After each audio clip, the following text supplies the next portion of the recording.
So మన next topic వచ్చేసరికి accounting standard 10. Okay, property plant and equipment.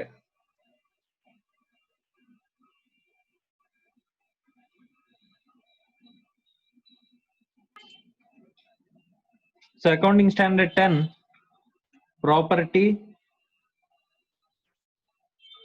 Plant and equipment. So group 1 standards చూద్దాం అనుకున్నాం. Group 1 standards లో applicable group 1 standards లో next standard అమ్మా accounting standard 10, property plant and equipment. Right. So general గా property plant and equipment అంటే ఏంటి sir? It is nothing but fixed assets అమ్మా. So normal గా మీరు ఫిక్స్డ్ అసెట్స్ గురించి, అకౌంటింగ్ గురించి బేసిక్స్ లో మీకు ఫౌండేషన్ లోనే బేసిక్స్ లో ఫిక్స్డ్ అసెట్స్ ఎలా అకౌంట్ ఫర్ చేయాలి, ఎలా రికగ్నైజ్ చేయాలి, ఇలా మీరు నేర్చుకునే ఉంటారు. అవన్నీ కూడా part and parcel of this accounting స్టాండర్డే. సో కొత్తగా ఇక్కడ నేర్చుకునేది ఏముండదు. కానీ అకౌంటింగ్ స్టాండర్డ్ లో ఏం చెప్పారనే ఆస్పెక్ట్స్ అనేవి మనం ఇప్పుడు నేర్చుకుంటా ఉంటాయి. Okay right. ఆల్రెడీ ఇక్కడ చెప్పే అకౌంటింగ్ ట్రీట్మెంట్ అంతా కూడా మీకు ఆల్రెడీ కవర్ అయిపోయి ఉంటుందమ్మా. ఈ పర్టికులర్ అకౌంటింగ్ స్టాండర్డ్ లో ఇక్కడ యాక్టివిటీస్ ఎలా ఉంటాయని చెప్పేసి, ఇందులో ఆస్పెక్ట్స్ ఎలా ఉన్నాయని చెప్పేసి తెలుసుకోవడం మాత్రమే ఇక్కడ మన ఆస్పెక్ట్. ఓకే సార్, ఇక్కడ అసెట్స్ అనేవి ఎన్ని రకాలు సార్ అని చెప్పేసి అంటే, అసెట్స్ ఆర్ ఆఫ్ 2 టైప్స్ అమ్మా, tangible and intangible.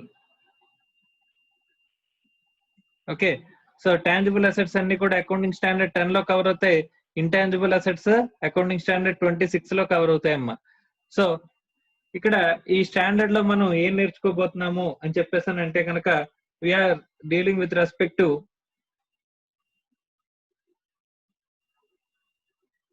Recognition, measurement and disclosure. So with respect to a assets అంటే tangible fixed assets. So tangible fixed assets యొక్క రికగ్నిషన్ ఎలాగా, మెజర్మెంట్ ఎలాగా, డిస్క్లోజర్ ఎలా చేయాలి, అలాగే with respect to depreciation of that fixed assets అంటే tangible fixed assets గురించి మనం ఇక్కడ మాట్లాడుకుంటున్నాం అంట. Okay right.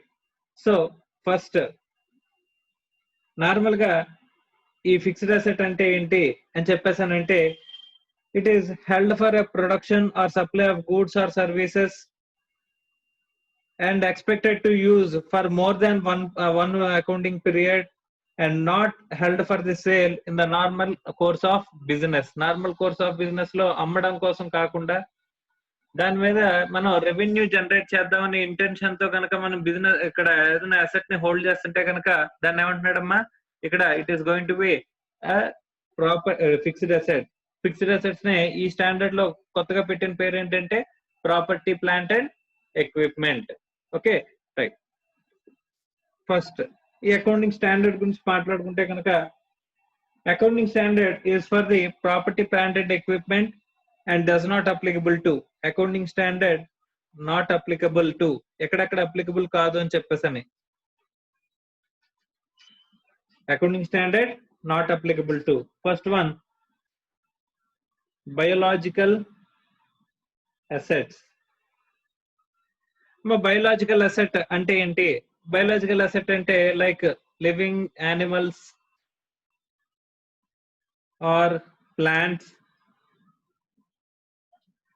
and is core income of producing assets, asset of agricultural activity that is not covered by the PPE అని చెప్పేసి చెప్తున్నాడమ్మా.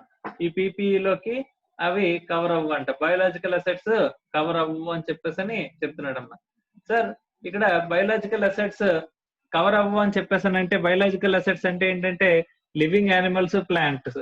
అంటే ఇక్కడ అగ్రికల్చర్ ప్రొడ్యూస్ అదే ఉందనుకోమ్మా, ఆర్ లివింగ్ యానిమల్స్ ఉన్నాయనుకోమ్మా, అవి దేనికోసం గ్రో చేస్తామంటే కనుక డైరెక్ట్ గా వాటిని సేల్ చేసేయడానికి గ్రో చేస్తాం. ఇప్పుడు నేను వీట్ ప్రొడ్యూస్ చేశానమ్మా, వీట్ ప్లాంట్ చేశాను, వీట్ వచ్చింది, లేకపోతే నాకు సో ఏదైనా క్రాప్ వేసాను, ఆ క్రాప్ ఏంటంటే డైరెక్ట్ గా దాన్ని సేల్ చేసేయడం కోసము అనుకుంటే కనుక అలాంటి ప్లాంట్స్ కానీ లేకపోతే ఆ లివింగ్ యానిమల్స్ ని కానీ బయోలాజికల్ అసెట్ అంటాము. అంటే దేనికోసం చేస్తామంటే వాటిని డైరెక్ట్ గా అమ్మేయడం కోసం మనం చేస్తామంట. సో అలాంటి బయోలాజికల్ అసెట్స్ ఏమన్నా ఉన్నట్లయితే ఆ బయోలాజికల్ అసెట్స్ ని అకౌంటింగ్ ట్రీట్మెంట్ కి ఇక్కడ అకౌంటింగ్ స్టాండర్డ్ 10 అనేది అప్లికబుల్ కాదంట. Okay, right. నెక్స్ట్, బట్ ఇందులోనే the standard applies to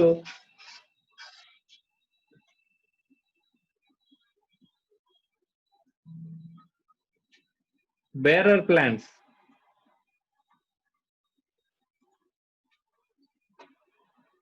So this standard applies to bearer plants but not to produce of bearer plants.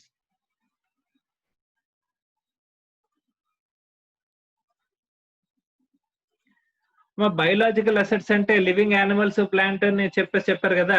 ఈ బయోలాజికల్ అసెట్స్ లోంచి bearer plants ని exclude చేస్తున్నాడంట. Normal గా biological assets అనేవి మనకి biological assets లో plants అన్ని కూడా వస్తాయి. సో ఆ బయోలాజికల్ అసెట్స్ ఏవైతే ఉన్నాయో ఆ బయోలాజికల్ అసెట్స్ కి అకౌంటింగ్ స్టాండర్డ్ అనేది అప్లికబుల్ కాదు. కానీ ఇక్కడ ఏమంటున్నాడంటే ఇక్కడ బయోలాజికల్ అసెట్స్ లో బేరర్ ప్లాంట్స్ కూడా పార్టెడ్ గా ఉంటాయి. కానీ bearer plants are excluded from the applicability of the biological assets. Biological assets కి ఏవైతే స్టాండర్డ్ అప్లికబుల్ కాదనుకుంటున్నామో దానికి ఎక్సెప్షనల్ కేసు అంట. అంటే ఈ బేరర్ ప్లాంట్స్ కి అకౌంటింగ్ స్టాండర్డ్ అప్లైస్. సార్ అసలు ఈ బేరర్ ప్లాంట్స్ అంటే ఏంటి సార్? ఇప్పుడు ఇక్కడ ఏంటంటే ఇది బేరర్ ప్లాంట్స్ అంటే ఏంటంటే కనుక మనం వాటిని డైరెక్ట్ గా సేల్ చేయడం కోసం మనం గ్రో చేయమమ్మా. లైక్ మ్యాంగో ట్రీస్ ఉన్నాయనుకోమ్మా, లేకపోతే ఇప్పుడు కొబ్బరి చెట్లు ఉన్నాయనుకోమ్మా. ఇవేంటంటే మనం వాటి నుంచి వచ్చే ఫ్రూట్స్ ని అమ్ముకోవడానికి మనం చూస్తాం.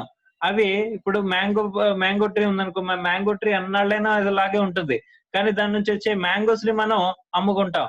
సో వాటిని మ్యాంగో ట్రీస్ ఏవైతే ఉన్నాయో మ్యాంగో ట్రీస్ ఆల్సో బయోలాజికల్ అసెటే. బట్ అందులోంచి బేరర్ ప్లాంట్స్ సెపరేట్ అవుతాయి కాబట్టి that is a bearer plant. అంటే దాని నుంచి వచ్చిన ప్రొడ్యూస్ కోసం నువ్వు ఆ ప్లాంట్ ని గ్రో చేసావు, కానీ నువ్వు డైరెక్ట్ గా మ్యాంగో ట్రీస్ ని అమ్మేయడం కోసం కాదు. మ్యాంగో ట్రీస్ ని పెంచేసి ఏదో కలప కింద, వుడ్ కింద అమ్మేయడానికి, ఫైర్ వుడ్ కింద అమ్మేయడానికి కాదు. సో అలాంటప్పుడు అక్కడ అకౌంటింగ్ స్టాండర్డ్ అనేది బేరర్ ప్లాంట్స్ కి అప్లికబుల్ అవుతుంది అని చెప్పేసి అని అంటున్నాడమ్మా. Okay, right. కానీ దాని నుంచి వచ్చిన ప్రొడ్యూస్ కి ఇక్కడ ఇది అప్లికబుల్ కాదు అని చెప్పేసి అని అంటున్నాడు. Accounting standard does not apply. Okay, so standard ఇక్కడ కొంచెం జాగ్రత్తగా చూడాల్సింది ఏంటంటే ఇక్కడ మామూలుగా మనం అసెట్ ఉందనుకుంటే కనుక అసెట్ ని రీసేల్ కోసం మనం కొంటే కనుక రీసేల్ చేసేద్దామని కనుక ఒక అసెట్ ని కొంటే, ఇప్పుడు ల్యాండ్ కొన్నాను లేదా బిల్డింగ్ కొన్నాను, రీసేల్ కోసం కనుక దాన్ని మనం పెట్టుకున్నట్లయితే అప్పుడు అది ఏమవుతుంది? అసెట్ అవ్వదు. అదే ఒక బిల్డింగ్ ఉంది, బిల్డింగ్ కొన్నాను, రెంటల్ ఇన్కమ్ ఎర్న్ చేయడానికి కొన్నాను, ఆ బిల్డింగ్ కొని దాని మీద వచ్చే రెంటల్ ఇన్కమ్ ఎర్న్ చేద్దాం అని చెప్పేసి అనుకున్నానమ్మా. అప్పుడు ఏమవుతుందంటే ఆ బిల్డింగ్ ఏదైతే ఉంటుందో ఆ బిల్డింగ్ అనేది ఫిక్స్డ్ అసెట్ మనకి అవుతుంది. అంటే held for the use of production, supply of goods or services for the rental or others. ఏదైనా ఎర్న్ చేయడం కోసం అసెట్ ని మనం యూజ్ చేసినట్లయితే దాన్ని ఏమంటాము? ఇక్కడ ఫిక్స్డ్ అసెట్ అని చెప్పేసి, ప్రాపర్టీ, ప్లాంట్ అండ్ ఎక్విప్మెంట్ అని చెప్పేసి మనం క్వాలిఫై అవుతుందమ్మా. సో కానీ ఇక్కడ అదే అలాగే ఇక్కడ నేను చెట్టు పెంచింది ఎందుకు అని చెప్పేసి అంటే దాని నుంచి వచ్చిన ఫ్రూట్స్ అమ్ముకోవడానికి, అంతేగాని చెట్టును అమ్ముకోవడానికే కాదు. సో అలాంటి ఫ్రూట్స్ ని అమ్ముకోవడానికి ఏదైనా సరే నేను చెట్లు పెంచినట్లయితే అవి బేరర్ ప్లాంట్స్ అవుతాయి. Bearer plants are excluded from the biological assets. ఇక్కడ ఈ స్టాండర్డ్ ప్రకారం ఎందుకని చెప్పేసానంటే బయోలాజికల్ అసెట్స్ కి ఇక్కడ ఈ స్టాండర్డ్ అప్లికబుల్ కాదు, అందులో ఈ బేరర్ ప్లాంట్స్ కి మాత్రం అప్లై అవుతుంది. ఓకే, దాని నుంచి వచ్చిన ప్రొడ్యూస్ కి మళ్ళీ అప్లికబుల్ కాదు. రైట్ సార్, సపోజ్ నేను ఒక కలప చెట్టు పెంచానమ్మా, వెదురు చెట్టు పెంచాను. వెదురు చెట్టు పెంచింది ఎందుకని చెప్పేసానంటే వెదురు మొక్కల కింద అమ్మేయడానికి డైరెక్ట్ గాని, లేకపోతే ఫైర్ వుడ్ అనేది నేను పెంచాను, ఆ తర్వాత ఫైర్ వుడ్ కల్టివేషన్ చేశాను, తర్వాత ఫైర్ వుడ్ ని డైరెక్ట్ గా అమ్మేయడం కోసం నేను కల్టివేట్ చేశాను. అవి ఎందులోకి వస్తాయి సార్ అంటే బేరర్ ప్లాంట్స్ లోకి వస్తాయా? బేరర్ ప్లాంట్స్ లోకి రావమ్మా. ఓకే, సో అవి బయోలాజికల్ అసెట్ అనేది అవుతాయి. సో అక్కడ ఈ అకౌంటింగ్ స్టాండర్డ్ 10 అనేది అప్లికబుల్ కాదు అని చెప్పేసి మనకి చెప్తున్నాడు. అంటే ఇప్పుడు మ్యాంగో ట్రీస్ కనుక మనం పెంచడం మొదలెడితే మ్యాంగో ట్రీస్ ని కూడా మనం ఎందులో చూపించుకోవాలంటే ప్రాపర్టీ ప్లాంట్ అండ్ ఎక్విప్మెంట్ లో మనం చూపించుకోవాలి. అండ్ ఒకవేళ మామిడి చెట్లు పెంచి నేను కలప కింద అమ్మేస్తాను సార్, చెట్టు కింద నేను అమ్మేస్తాను సార్, నేను అంటే నేను కట్ చేసి నేను ఇది కలప కింద అమ్మేస్తాను సార్, అంటే వుడ్ కింద అమ్మేస్తాను సార్ అని చెప్పేసాను అంటే అప్పుడు కూడా ఈ అయితే ఎందులోకి వస్తుందమ్మా, బయోలాజికల్ అసెట్స్ లోకి వస్తుంది. అలా అంతేగాని దాని నుంచి వచ్చిన ప్రొడ్యూస్ ని అమ్ముకోవడం కోసం కనుక మనం ఆ పర్టికులర్ ప్లాంట్ ని కనుక మనం కల్టివేట్ చేసామంటే కనుక అది ఎందులోకి వస్తుంది, బేరర్ ప్లాంట్స్ లోకి వస్తుంది. బేరర్ ప్లాంట్స్ కి అకౌంటింగ్ స్టాండర్డ్ 10 అనేది అప్లికబుల్ అవుతుంది. Okay, so this is very very important. Biological assets కి అప్లికబుల్ కాదంట. Next wasting assets. ఈ వాస్టింగ్ అసెట్స్ కి కూడా అప్లికబుల్ కాదంట. Wasting assets including mineral rights, expenditure on exploitation,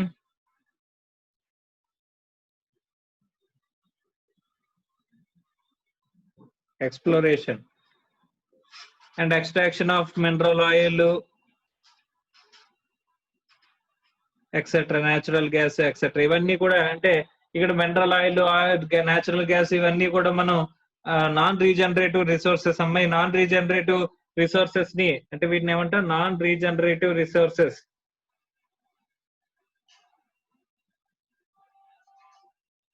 so దీని మీద మనకి రైట్స్ ఇస్తే కనుక రైట్స్ మీద ఏం రాదంట, it is not going to be accounting standard 10 is not going to be applicable. Accounting standard 10 అనేది అప్లికబుల్ కాదు అని చెప్పేసి అని అంటున్నాడమ్మా. ఇంకొకటి ఏంటంటే ఇన్వెస్ట్మెంట్ ప్రాపర్టీ అంటున్నాడమ్మా.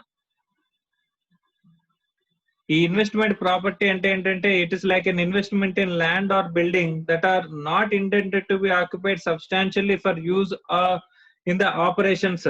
అంటే జస్ట్ నా దగ్గర అడిషనల్ ఐడిల్ ఫండ్స్ ఎక్కువైపోయి నేను ఏం చేద్దాం అనుకున్నానంటే ఒక బిల్డింగ్ కొని పెట్టేద్దాం, ఒక 1 year వరకు ఇక్కడ నాకేమో ఉండదు, ఈ డబ్బుల మీద నాకు యూసేజ్ ఉండదు, కాబట్టి నేనేం చేస్తాను ఈ డబ్బుల్ని తీసుకెళ్లి నేను ల్యాండ్ బిల్డింగ్ మీద 1 year వరకు ఇన్వెస్ట్ చేసి వదిలేస్తాను అని చెప్పేసి అని అన్నాడమ్మా.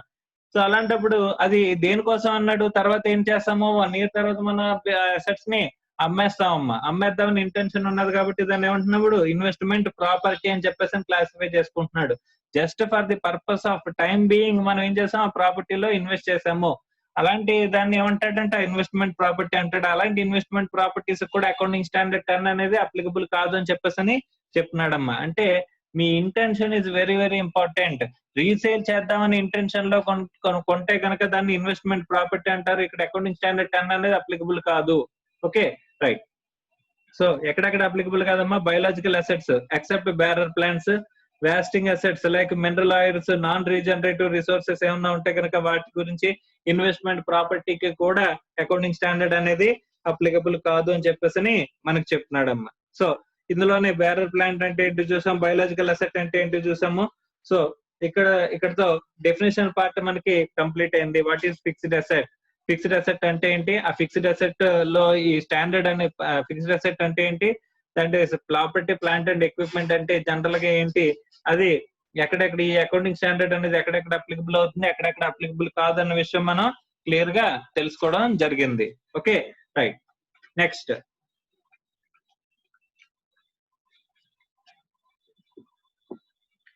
సో మనం ఏం చెప్పుకున్నాం అని చెప్పేసి అంటే కనుక ఫస్ట్ ఈ అకౌంటింగ్ స్టాండర్డ్ లో మనం కవర్ చేసుకోబోయేది ఏంటంటే కనుక రికగ్నిషన్, మెజర్మెంట్, డిస్క్లోజర్. సో ఇక్కడ ఫస్ట్ మనం రికగ్నిషన్ గురించి చూద్దాం అమ్మా. ఈ అకౌంటింగ్ స్టాండర్డ్ ప్రకారం అసెట్ ని ఎప్పుడు రికగ్నైజ్ చేయాలి, ఎప్పుడు రికగ్నైజ్ చేయకూడదు అని చెప్పేసానంటే right. So property plant and equipment should be recognised as an asset if and only if. అంటే ఒక ప్రాపర్టీ ప్లాంట్ అండ్ ఎక్విప్మెంట్ ని ఒక అసెట్ కింద మనం ఎప్పుడు రికగ్నైజ్ చేయాలి, అసెట్ కింద రికగ్నైజ్ చేయాలి ఇఫ్ అండ్ ఓన్లీ ఇఫ్. ఇక్కడ కండిషన్స్ చెప్తాడంటే ఆ కండిషన్స్ మాత్రం సాటిస్ఫై చేస్తే మాత్రమే అక్కడ అసెట్ ని రికగ్నైజ్ చేయాలంట. రైట్ సార్, ఏంటి సార్ అది అని చెప్పేసానంటే కనుక సో ఫస్ట్ ఆస్పెక్ట్ వచ్చేసరికి probable that future economic benefits associated with the asset will flow to the entity. Future economic benefits.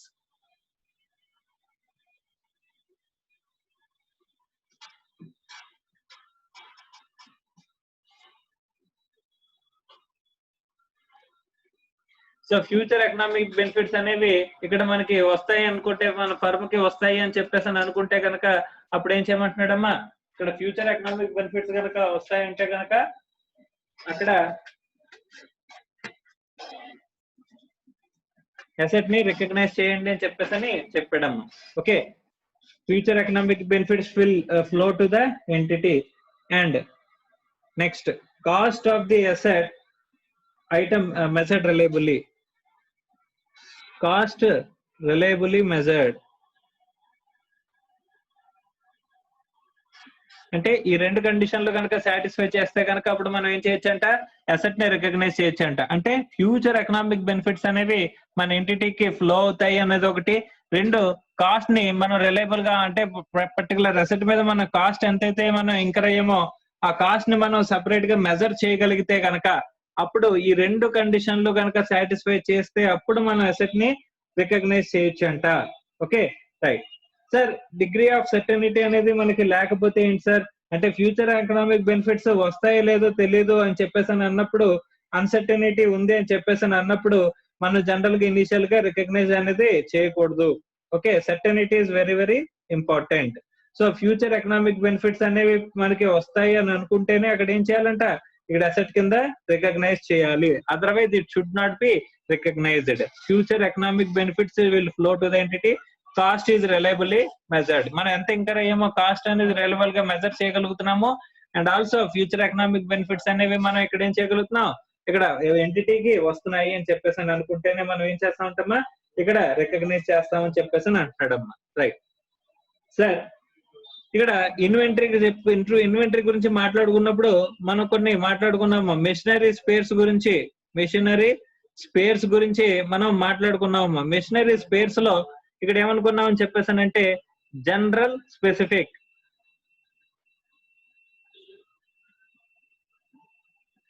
So major spare parts only for particular asset కి సంబంధించినవి అని చెప్పేసి అని అనుకున్నా, లేకపోతే ఇది స్టాండ్ బై ఎక్విప్మెంట్ అని చెప్పేసి అని మనం అనుకున్నా, అప్పుడు ఏం చేస్తామంటే ప్రాపర్టీ, ప్లాంట్ అండ్ ఎక్విప్మెంట్ కింద మనం రికగ్నైజ్ చేస్తాం అనుకున్నాం.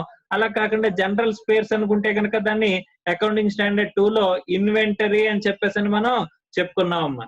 అలాగే అలా కాకుండా స్పెసిఫిక్ గా ఒక పర్టికులర్ మెషినరీకి సంబంధించిన మేజర్ స్పేర్స్ కానీ లేకపోతే స్టాండ్ బై ఎక్విప్మెంట్ కానీ, సో స్టాండ్ బై ఎక్విప్మెంట్ కానీ ఇలా ఉంటే కనుక వాటిని ఏమంటామంట, స్పెసిఫిక్. ఇవి ఏమవుతాయి, ప్రాపర్టీ, ప్లాంట్ అండ్ ఎక్విప్మెంట్ లో పార్టెడ్ గా ఉంటాయంటమ్మా. ప్రాపర్టీ, ప్లాంట్ అండ్ ఎక్విప్మెంట్ లో పార్టెడ్ గా మనం చూసుకుంటామంట.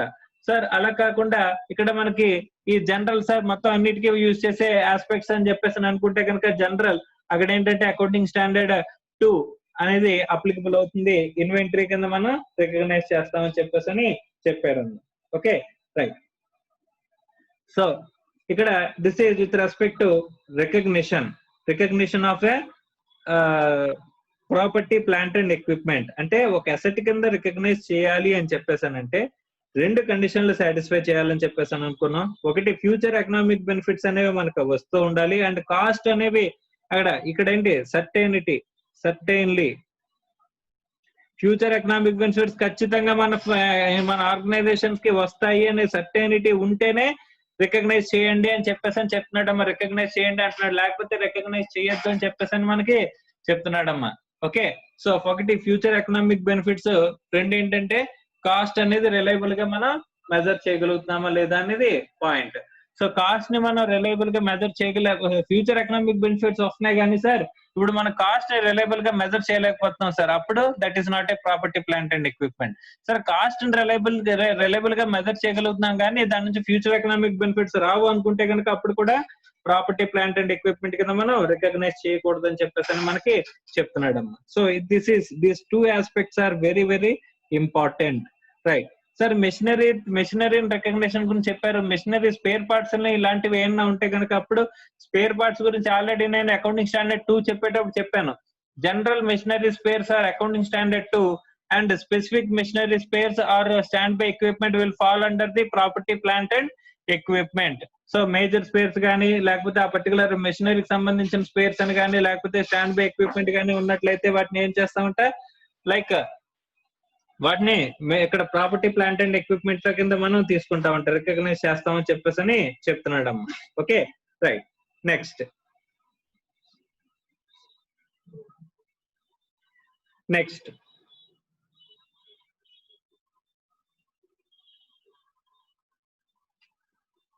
Initial measurement. సో రికగ్నిషన్ తర్వాత మనం ఏం మాట్లాడుకున్నాం అంటే మెజర్మెంట్ గురించి మాట్లాడుకున్నాం అమ్మా. Initial measurement.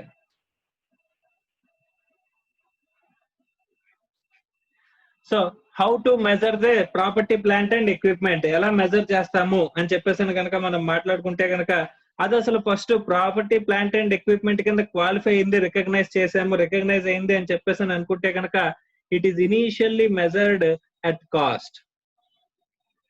ఫస్ట్ ఏం అవ్వాలి, రికగ్నిషన్ క్రైటీరియా సాటిస్ఫై చేయాలి. వన్స్ రికగ్నిషన్ క్రైటీరియా కనుక సాటిస్ఫై చేసినట్లయితే అప్పుడు మనం మెజర్ చేస్తాం. మెజర్ చేస్తే కనుక మెజర్ ఎలా చేయాలంటే initial measurement will be at cost అని చెప్పేసి అంటున్నాడమ్మా.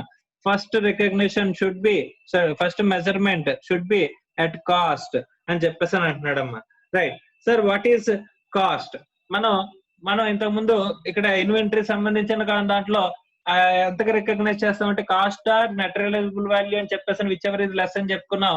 కానీ ఇక్కడ మాత్రం ఇనీషియల్ గా మెజర్ చేసేది ఎక్కడంట కాస్ట్ గా రికగ్నైజ్ చేస్తారని చెప్పేసి ఇక్కడ చెప్పారమ్మా.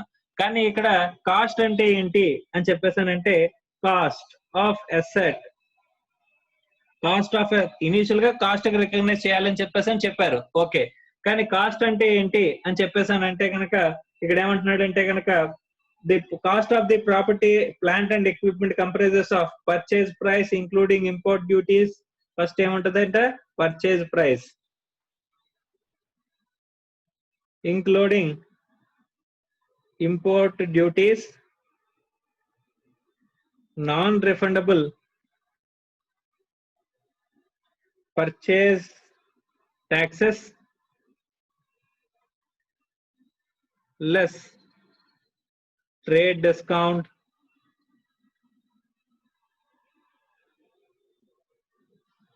less rebates.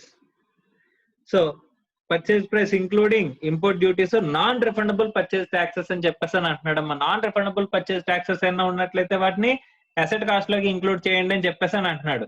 నార్మల్ గా మనం అసెట్ కొన్నప్పుడు అసెట్ మీద మనకి సపోజ్ ఇండైరెక్ట్ ట్యాక్సెస్ లో జిఎస్టీ అన్న పడింది అనుకోమ్మా. అసెట్ మీద జిఎస్టీ అన్న పడితే కనుక జిఎస్టీ అనేది ఇప్పుడు ఏంటంటే కనుక జిఎస్టీ యాక్ట్ చూసుకుంటే మనం జిఎస్టీ ఈజ్ బౌండరీస్ చెరిపేశారు అంటే ఎలాగా, అది క్యాపిటల్ అసెట్ అవ్వచ్చు లేకపోతే రా మెటీరియల్స్ అవ్వచ్చు. సో రా మెటీరియల్స్ అయినా క్యాపిటల్ అసెట్ అయినా సరే నువ్వేం చేసుకోవచ్చు, దాని మీద కనుక నువ్వు జిఎస్టీ పే చేస్తే కనుక నువ్వేం చేసుకోవచ్చు, అక్కడ నువ్వు ఇన్పుట్ అనేది తీసుకోవచ్చు.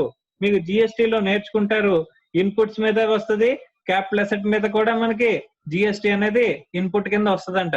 Input on capital asset and input on రా మెటీరియల్స్.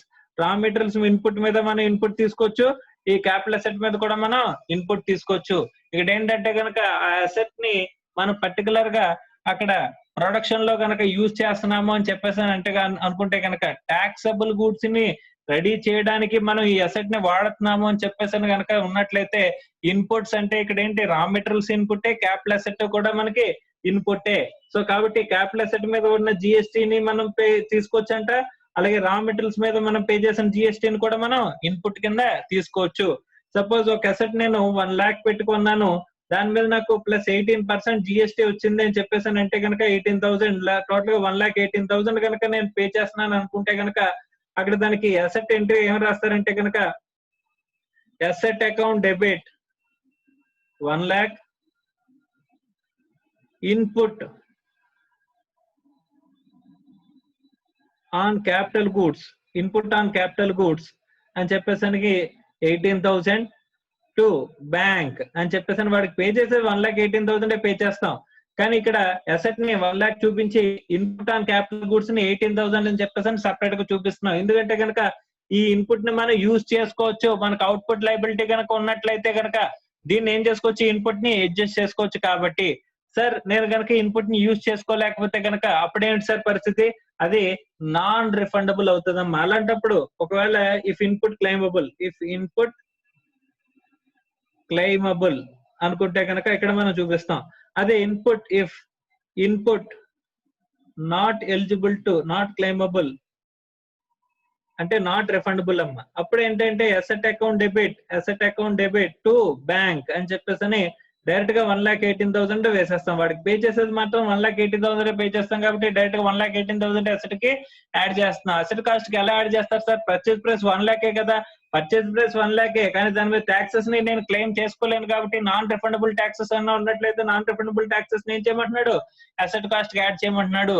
దానిలో చిన్న డిస్కౌంట్ ఇస్తే కనుక ట్రేడ్ డిస్కౌంట్, రిబేట్ లాంటి ఏమన్నా ఉంటే కనుక వాటిని మైనస్ చేసుకోమంటున్నాడు. మిగిలింది కాస్ట్ ఆఫ్ ది అసెట్ అని చెప్పేసి మనకి చెప్తున్నాడు అమ్మా. Okay right. దీంతో పాటుగా ఇది cost of the asset, purchase price of the asset తో పాటుగా ఇంకేమంటున్నాడు అంటే కనుక ఇంకేం కాస్ట్లు ఉన్నాయంటే కనుక cost directly attributable to bringing the asset to location and condition necessary for it to be used in a manner intended by the management అని చెప్పేసి అని అంటున్నాడమ్మా. సో కాబట్టి ఏమంటున్నాడంటే అంటే cost directly incurred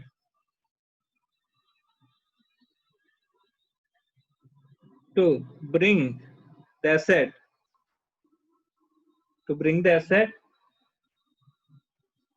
to the location and condition.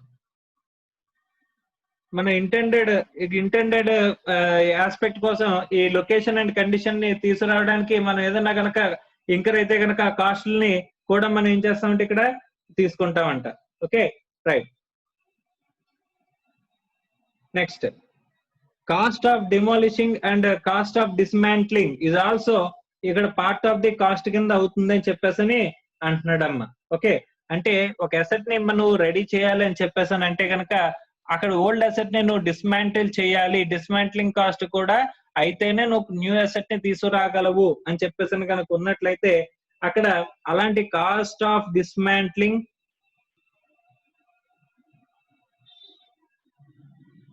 And demolishing is also part of the cost అని చెప్పేసి చెప్తున్నాడమ్మా. Okay right. So ఇక్కడ మనకి లేదా మన అసెట్ ని ఫ్యూచర్ లో కనుక మనం డిస్మాంటిల్ కూడా మనమే చేయాలని చెప్పేసి అనుకుంటే కనుక ఆ కాస్ట్లు కూడా ఉంటే కనుక ఆ కాస్ట్లను కూడా ఏం చేయమంటున్నాడు ఇక్కడ including cost of the asset కింద మనం చూపించమంటున్నాడు. సార్ ఇక్కడ మనకి కాస్ట్ ని కనుక మనం ఎస్టిమేట్ చేయగలిగితే, ప్రొవిజన్ అనేది పెట్టగలిగితే ఈ కాస్ట్ ఆఫ్ డెమాలిషింగ్, డీకమిషనింగ్ కొన్ని అసెట్స్ ఉంటాయమ్మా. ఆ అసెట్స్ ని మనం ఎంత జాగ్రత్తగా మనం ఎస్టాబ్లిష్ చేసామో వాటి డెమాలిషన్ కూడా చేసిన తర్వాత అది కంప్లీట్ అయినట్టు. ఇప్పుడు సపోజ్ మనకి వైజాగ్ లో చాలా ఇన్సిడెంట్స్ జరుగుతున్నాయి. ఇప్పుడు అలాంటి హెజార్డియస్ ప్లాంట్స్ అనేవి మనం ఎస్టాబ్లిష్మెంట్ చేస్తుంటే కనుక ఆ ప్లాంట్స్ ని డెమాలిష్ చేయడం కూడా మనకి చాలా ఇంపార్టెంట్. అంటే 10 years తర్వాత కనుక మన యూస్ఫుల్ లైఫ్ 10 years అనుకున్నాం, ఆ 10 years తర్వాత ఇంకా మనం యూజ్ చేయలేము అని చెప్పేసి కనుక అనుకుంటే కనుక 10 years తర్వాత మనం ఆ అసెట్స్ ని యూజ్ చేయలేము అని చెప్పేసి అనుకుంటే కనుక దానికి డెమాలిషన్ కూడా మనకి సర్టెన్ మన ఆబ్లిగేషన్ కింద ఖర్చు పెట్టాల్సింది ఉంటుందమ్మా. ఆ ఖర్చు పెట్టాల్సింది ఏదైనా ఉన్నట్లయితే దాన్ని ప్రొవిజనింగ్ తీసుకుని మనం ఏం చేయొచ్చు అంటే ఆ ఎక్స్పెన్సెస్ ఇక్కడ ప్రొవిజన్ కింద పెట్టుకుని మనం ఆ అసెట్ కి యాడ్ చేసుకోవచ్చు అని చెప్పేసి అంటున్నాడమ్మా. This is initial measurement. So cost of demolition, decommissioning, dismantling ఇవన్నీ ఉన్నట్లయితే వాటిని కూడా ఏం చేయమంటున్నాడు యాడ్ చేయమని చెప్పేసి చెప్తున్నాడు. ఇవన్నీ కూడా ఇనీషియల్ మెజర్మెంట్. జనరల్ గా కాస్ట్ ని ఎంతకు మెజర్ చేస్తాం? కాస్ట్ ని అసెట్ ని దేనికి మెజర్ చేస్తాం? కాస్ట్ కి మెజర్ చేస్తాం. What is cost of the asset? Purchase price including import duties ఏమైనా ఉన్నట్టు అవి, నాన్ రిఫండబుల్ పర్చేజ్ ట్యాక్సెస్ ఏమైనా ఉంటాయో అవి కూడా యాడ్ చేస్తాం. అలా కాకుండా ఏదైనా మనకి ఇన్పుట్ వస్తుంది అనుకుంటే కనుక దాన్ని అసెట్ లోకి ఇంక్లూడ్ చేయము. ఇక్కడ మనం ఎగ్జాంపుల్ అనేది చూసాము. Okay right. నెక్స్ట్ అలా కాకుండా మనం క్లెయిమ్ చేసుకోలేని అసెట్స్ ఏమైనా ఉన్నట్లయితే, క్లెయిమ్ చేసుకోలేని ఖర్చులు ఏమైనా ఉన్నట్లయితే దాన్ని అసెట్స్ లో చూపిస్తామని చెప్పేసి మనం చెప్పాడమ్మా. Okay right. నెక్స్ట్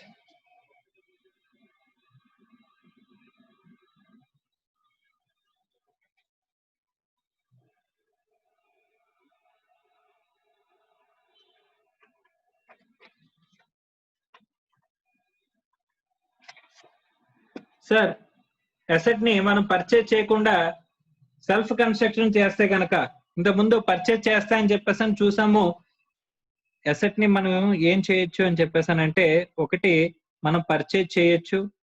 పర్చేజ్ చేస్తే కాస్ట్‌ల గురించి ఇందాక చెప్పుకున్నాం. లేదా కన్‌స్ట్రక్ట్ చేయొచ్చు. లేదా ఎక్స్‌చేంజ్ చేయొచ్చు. మన దగ్గర ఉన్న అసెట్ ఇచ్చేసి ఎక్స్‌చేంజ్ చేయొచ్చు. పర్చేజ్ చేస్తే గనక మనకేంటి అక్కడ పర్చేజ్ ప్రైస్ దానికి సంబంధించిన ట్రేడ్ డిస్కౌంట్ అయన్నీ తీసేసిన తర్వాత లేదా నాన్ రిఫండబుల్ టాక్సెస్ అన్నీ ఉంటాయి కనుక ఆ నాన్ రిఫండబుల్ టాక్సెస్ ని ఇక్కడ మనం యాడ్ చేసేసుకుని ఇలా మనం చేసాము. అలాగే ప్రెజెంట్ లొకేషన్ అండ్ కండిషన్ కి ఏవైతే తీసుకురావడానికి ఖర్చు అయిందో ఆ ఖర్చులు ఇన్‌స్టాలేషన్ కాస్ట్‌లు ఇలాంటివన్నీ ఉన్నట్లయితే వాటిని కూడా ఇంక్లూడ్ చేసేయమని చెప్పాము. అలాగే ఫ్యూచర్ లో డెమాలిష్ చేయాల్సిన అవసరం ఉంటే కనుక దాని ఆబ్లిగేషన్ మన మీద ఉంటే కనుక డెమాలిషన్ కాస్ట్ ఫ్యూచర్ లో ఎంత అవుతాయని చెప్పేసి మనం ప్రొవిజన్ పెట్టుకుని ఆ ప్రొవిజన్ అనేది ఇక్కడ మనం ఏం చేస్తాం, ఆ ప్రొవిజన్ అంటే ఎంత ఖర్చు అవుతుంది అనేది ప్రాబబుల్ ఎస్టిమేట్ చేయగలిగితే దాన్ని కూడా మనం ఇక్కడ కాస్ట్ లోకి యాడ్ చేసుకుంటున్నాము. Okay right. నెక్స్ట్ అది పర్చేజ్ ప్రైస్ అమ్మా. నెక్స్ట్ ఏంటంటే కన్స్ట్రక్షన్ కాస్ట్. ఈ కన్స్ట్రక్షన్ కాస్ట్ ఏదైతే ఉందో ఈ కన్స్ట్రక్షన్ కాస్ట్ మనం ఒకవేళ సొంతంగా కన్స్ట్రక్ట్ చేసుకుంటే కనుక అసెట్ ని సెల్ఫ్ కన్స్ట్రక్ట్ చేసుకుంటే కనుక అప్పుడు అక్కడ ఇక్కడ సేమ్ ప్రిన్సిపల్స్ మనం కొన్నప్పుడు ఏవైతే ఖర్చు మనం ఏదైతే ప్రిన్సిపల్ చేసుకున్నామో అదే అప్లికబుల్ అవుతుందో కన్స్ట్రక్షన్ లో కూడా మనం ఎంతైతే అసెట్ ని తయారు చేయడం కోసం ఖర్చు పెడతామో ఆ ఖర్చులన్నిటినీ కూడా మనం ఏం చేస్తామంట యాడ్ చేసి పడేస్తాము. Okay right. సో ఇక్కడ ఇంకొక ఆస్పెక్ట్ ఏంటంటే కనుక మనకి ఇంట్రెస్ట్ కాస్ట్ ఏదైనా ఉన్నట్లయితే మనం కన్స్ట్రక్ట్ చేసామమ్మా. కన్స్ట్రక్ట్ చేసినప్పుడు ఇంట్రెస్ట్ కాస్ట్లు ఏమైనా ఉన్నట్లయితే ఆ అసెట్ రెడీగా అయ్యేంత వరకు కూడా అంటే క్వాలిఫైయింగ్ అసెట్ రెడీ అయ్యేంత వరకు కూడా అయిన కాస్ట్ని మనం ఏం చేస్తామంటే ఇక్కడ ఇంట్రెస్ట్ కాస్ట్ కూడా మనం ఏం చేస్తామంటే క్యాపిటలైజ్ చేస్తాము. దీని గురించి మన అకౌంటింగ్ స్టాండర్డ్ 16 లో మనం నేర్చుకుందాం అమ్మా. Okay right. సో నార్మల్ గా ఇక్కడ కన్స్ట్రక్షన్ ఖర్చు పెడితే కనుక ఆ కన్స్ట్రక్షన్ కాస్ట్లు అన్ని కూడా మనం ఇక్కడ అసెట్ లో ఇనిషియల్ మెజర్మెంట్ లోకి తీసుకుంటాం. నెక్స్ట్ ఒక అసెట్ ని ఎక్స్చేంజ్ ఇచ్చేస్తే కనుక ఒక అసెట్ ని నేను ఏం చేశానంట అసెట్ ని ఎక్స్చేంజ్ కి ఇచ్చేసానంట. ఎక్స్చేంజ్ ఇచ్చేస్తే కనుక అప్పుడు నేను ఏం చేయాలి అని చెప్పేసానంటే అసెట్ కాస్ట్ ని ఎలా రికగ్నైజ్ చేయాలి బుక్స్ లోనే అసెట్ ని అని చెప్పేసానంటే ఏమని చెప్తున్నాడు అంటే కనుక ఇక్కడ మనం ఇచ్చేసిన అసెట్ వాల్యూ గానీ లేకపోతే మనకు వచ్చిన వాల్యూ ఆఫ్ ది అసెట్ గానీ రెండిట్లో ఏది మనం రిలయబుల్ గా మెజర్ చేయగలుగుతామో ఆ అసెట్ వాల్యూని మనం ఏం చేయాలంట చూపించుకోవాలంట. అంటే ఇక్కడ ఏమంటున్నాడంటే reliable value of the asset given మన అసెట్ ఏదైతే వాల్యూ ఇచ్చేసామో ఆ అసెట్ గానీ లేకపోతే మనం ఏదైతే అసెట్ తీసుకున్నామో ఆ అసెట్ గానీ వాల్యూ గానీ రెండిట్లో ఏది రిలయబుల్ గా మెజర్ చేయగలిగితే ఆ వాల్యూని మనం ఇక్కడ అసెట్ కాస్ట్ కింద రికగ్నైజ్ చేయండి అని చెప్పేసి చెప్తున్నాడమ్మా. Okay right. Next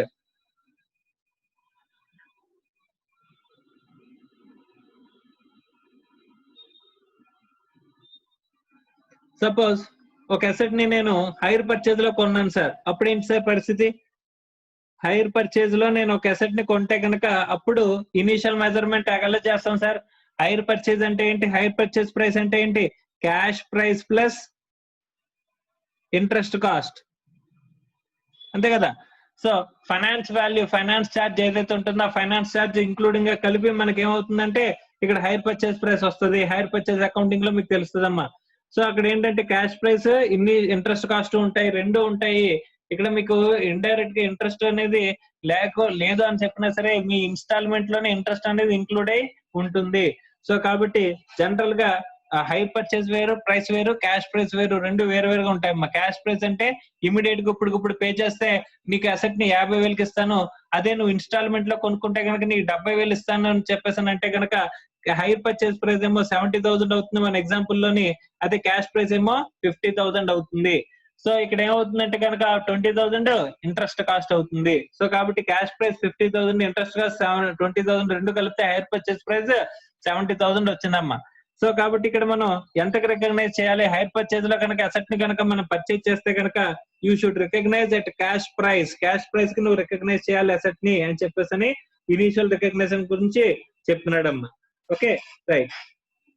next sir bearer plants కూడా నాకు అసెట్ కదా sir, PP property plant and equipment అనేది అప్లికబుల్ అవుతుంది కదా సార్ అని చెప్పేసి అంటే yes property plant and equipment లోకి వస్తుంది బేరర్ ప్లాంట్స్ అని చెప్పేసి అనుకున్నప్పుడు బ్యారర్ ప్లాంట్స్ కి కాస్ట్ ని ఇనిషియల్ గా ఎలా రికగ్నైజ్ చేయాలి సార్, ఇనిషియల్ గా ఎలా మెజర్ చేయాలి సార్ అని చెప్పేసి అంటే as like the self constructed asset, అంటే self constructed asset item, self constructed item of property plant and equipment కి ఏదైతే ట్రీట్మెంట్ ఉంటుందో అదే ట్రీట్మెంట్ ఇక్కడ యూజ్ చేయమంటున్నాడు బ్యారర్ ప్లాంట్స్ కూడా. అంటే ఆ బ్యారర్ ప్లాంట్ కొనడానికి, తర్వాత దాన్ని ప్రెసెంట్ లొకేషన్ అండ్ కండిషన్ తీసుకురావడానికి అలాంటి ఖర్చులు ఏమన్నా అయితే కనుక ఆ ఖర్చులన్నింటినీ కూడా యాడ్ చేసి వాటిని ఏమంటున్నాడు ఇనిషియల్ గా కాస్ట్ కి మెజర్ చేయండి అని చెప్పేసి అంటున్నాడు అమ్మా. సో ఫస్ట్ ఆఫ్ ఆల్ మనం నేర్చుకున్నది ఏంటంటే కనుక మెజర్మెంట్ లో, సో ఫస్ట్ పార్ట్ ఏంటి రికగ్నిషన్ అయిపోయింది, తర్వాత మెజర్మెంట్ లో కూడా ఇనీషియల్ మెజర్మెంట్, తర్వాత సబ్సీక్వెంట్. సో ఇనీషియల్ కాస్ట్ వచ్చేసరికి ఎంత ఇనీషియల్ కాస్ట్ అంటే ఇనీషియల్ మెజర్మెంట్ వచ్చేసరికి ఎప్పుడు కూడా కాస్ట్ కి రికగ్నైజ్ చేస్తామని చెప్పేసి చెప్పుకున్నాం. ఆ తర్వాత సబ్సీక్వెంట్ కాస్ట్ ఏమన్నా ఉన్నట్లయితే వాటిని ఎలా రికగ్నైజ్ చేయాలని చెప్పేసి అనుకుంటే కనుక సబ్సీక్వెంట్ ఎక్స్పెండిచర్ అనేది మనం ఇంకర్ అయితే కనుక ఒక అసెట్ మీద కనుక మనం సబ్సీక్వెంట్ ఎక్స్పెండిచర్ కనుక మనం ఇంకర్ అయినట్లయితే అక్కడ ఎలా ఎప్పుడు రికగ్నైజ్ చేయాలని చెప్పేసి ఇప్పుడు మనం చూద్దాం సబ్సీక్వెంట్ కాస్ట్ గురించి. ఓకే, సో నార్మల్ గా ఇక్కడ ఏంటంటే కనుక ఇక రిపేర్స్, మెయింటెనెన్స్ లాంటివి ఏమన్నా కనుక ఖర్చు పెడుతున్నట్లయితే ఆ రిపేర్స్ మెయింటెనెన్స్ ఇలాంటి ఖర్చులు ఏమవుతాయి అని చెప్పేసి అంటే కనుక అసెట్ యొక్క ఎర్నింగ్ కెపాసిటీని మెయింటైన్ చేయడం కోసం కానీ దాన్ని పెంచడం కోసం కాదు. సో అక్కడ ఏమంటున్నాడంటే కనుక ఇక్కడ దాని అసెట్ కెపాసిటీ అనేది పెంచగలిగితే గనక, అంటే అసెట్ ని కెపాసిటీ పెంచగలిగితే గనక అలాంటప్పుడు సబ్సిక్వెంట్ కాస్ట్ ని క్యాపిటలైజ్ చేస్తాము, లేకపోతే గనక ఇక్కడ క్యాపిటలైజ్ చేయము అని చెప్పేసి చెప్తున్నాడమ్మా. ఓకే, అంటే లైక్ ఏదైనా repairs, over hauling expenditure, over hauling cost ఏమైనా ఇంక్రీజ్ అయితే కనుక అక్కడ ఏమవుతుందంటే దాని ఎర్నింగ్ కెపాసిటీ జస్ట్ మెయింటైన్ అవుతుంది అండ్ దానివల్ల ఎర్నింగ్ కెపాసిటీ పెరుగుతుంది అనుకుంటే కనుక మనం ఇంకర్ అయ్యే కాస్ట్ వల్ల ఏం పెరగాలంట, రెవెన్యూ ఎర్నింగ్ కెపాసిటీ అనేది పెరిగితే కనుక అప్పుడు మనం ఏం చేయాలంట, క్యాపిటలైజ్ చేయాలంట. Otherwise you should not capitalise అని చెప్పేసి చెప్తున్నాడమ్మా. Okay, right.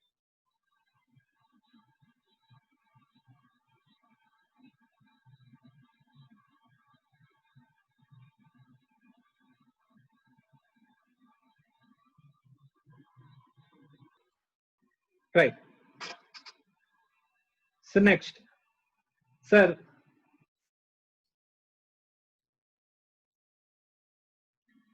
కాస్ట్ మోడల్ అయిపోయిన తర్వాత నెక్స్ట్ ఏంటి సార్ అంటే అక్కడ మనకి మెజర్మెంట్ అనేది ఇనీషియల్ గా అంటే ఏం చేసుకోవాలమ్మా, కాస్ట్ కి ఇనీషియల్ గా మనం రికగ్నైజ్ చేయాలని చెప్పేసి మెజర్ చేయాలని చెప్పేసి అనుకున్నాం. ప్రాపర్టీ ప్లాంట్ అండ్ ఎక్విప్మెంట్ అనేది ఇనీషియల్ గా మనం ఏం చేయాలి అనుకుంటే కనుక ఏం చేయాలంటే కనుక ఇక్కడ కాస్ట్ కి మనం చూపించాలంట. కానీ సబ్సీక్వెంట్ గా మనం వచ్చేసరికి సబ్సీక్వెంట్ మెజర్మెంట్ అనేది వచ్చేసరికి ఇక్కడ మెజర్మెంట్ అనేది సబ్సీక్వెంట్ గా చూసుకుంటే కనుక you can choose between the cost model and second one revaluation model.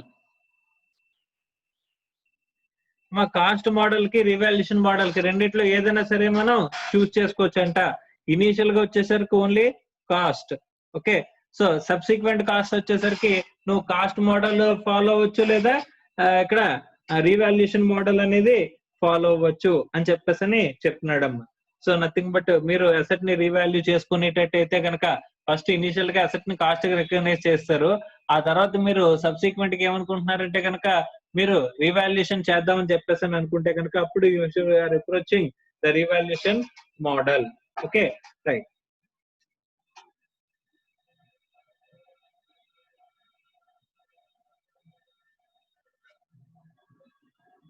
So cost model అంటే కనుక మనం ఇంకరైన కాస్ట్ అమ్మా. సో రీవాల్యుయేషన్ మోడల్ అంటే కనుక at certain date of time మన డేట్ కి మనం రీవాల్యుయేషన్ చేద్దామని చెప్పేసి అనుకుంటే కనుక ఆ రీవాల్యూడ్ అమౌంట్ ఆఫ్ అసెట్ ఏదైతే ఉంటుందో ఆ రీవాల్యూడ్ అసెట్ అమౌంట్ ఏదైతే ఉంటుందో రీవాల్యూడ్ వాల్యూ. రీవాల్యూడ్ వాల్యూ అంటే ఇది నథింగ్ బట్ ఫెయిర్ వాల్యూ అమ్మా. ఈ ఫెయిర్ వాల్యూ కూడా అసలు రివాల్యూషన్ మోడల్ ఎప్పుడు వెళ్ళొచ్చు అంటే కనుక ఈ ఫెయిర్ వాల్యూ కనుక మెజర్డ్ రిలయబుల్లీ మా ఇక్కడ కాస్ట్ అయినా సరే మెజర్డ్ రిలయబుల్లీ. ఇక్కడ రీవాల్యుయేషన్ మోడల్ కి వెళ్ళాలంటే కనుక ఫెయిర్ వాల్యూ అంటే మార్కెట్ వాల్యూ కనుక మనం రిలయబుల్ గా మెజర్ చేయగలుగుతున్నాం అంటే కనుక అప్పుడు మాత్రమే రీవాల్యుయేషన్ మోడల్ కి వెళ్ళగలమంట. Okay right. సో ఈ రీవాల్యుయేషన్ అనేది మనం చేసేటప్పుడు ఏం చేయాలంటే కనుక ఫెయిర్ వాల్యూ తీసుకుని అంటే మార్కెట్ వాల్యూ తీసుకుని మనం మార్కెట్ వాల్యూ కనుక రిలయబుల్ గా మెజర్ చేయగలిగితే కనుక అప్పుడు మనం ఏం చేయాలంటే రీవాల్యుయేషన్ అనేది మోడల్ కి వెళ్ళొచ్చు అని చెప్పేసి చెప్తున్నాడమ్మా. సో రీవాల్యుయేషన్ అంటే ఆ డేట్ కి సర్టెన్ డేట్ కి మనకి ఏదైతే వాల్యూ అనేది మనం ఫెయిర్ వాల్యూ అనేది తీసుకుంటున్నామో ఆ వాల్యూకి అక్యూములేటెడ్ డిప్రిసియేషన్ ఏదైనా ఉంటే కనుక తీసేసిన తర్వాత వాల్యూ ఏదైతే ఉంటుందో దాన్ని మనం ఏం చేస్తున్నామమ్మా అక్కడ రీవాల్యుయేషన్ అమౌంట్ అని చెప్పేసి మనం చూపిస్తామంట. Okay right sir. Revaluation model అనేది ఎప్పుడు ఫాలో అవ్వాలని చెప్పేసానంటే కనుక రీవాల్యుయేషన్ మోడల్ అనేది సబ్సీక్వెంట్ కాస్ట్ ఏమైనా ఉన్నప్పుడు సబ్సీక్వెంట్ గా మనం ఇనిషియల్ మెజర్మెంట్ అయిపోయిన తర్వాత సబ్సీక్వెంట్ మెజర్మెంట్ లో మనం చూస్ చేసుకోవచ్చు కాస్ట్ మోడల్ రీవాల్యుయేషన్ మోడల్ అని చెప్పేసి మనం చూస్ చేసుకోవచ్చు అంట. Okay right sir. ఒకవేళ రీవాల్యుయేషన్ లో వాల్యూ ఇంక్రీజ్ అయితే కనుక ఎప్పుడు ఏం చేయాలి సార్? వాల్యూ ఇంక్రీజ్ అయితే కనుక అసెట్ కి యాడ్ చేస్తామని చెప్పేసి చెప్పుకున్నాం అమ్మా. ఓకే ఆ ఇంక్రీజ్ అనేది మనం ఏం చేయాలంటే ఆ increase in the value of the asset should be shown in the profit and loss account. Okay ఎంతైతే మనం ఇక్కడ అసెట్ ని ఇంక్రీజ్ చేసామో ఆ ఇంక్రీజ్ అనేది ప్రాఫిట్ అండ్ లాస్ లో ఇంపాక్ట్ చూపించాలి. Okay right.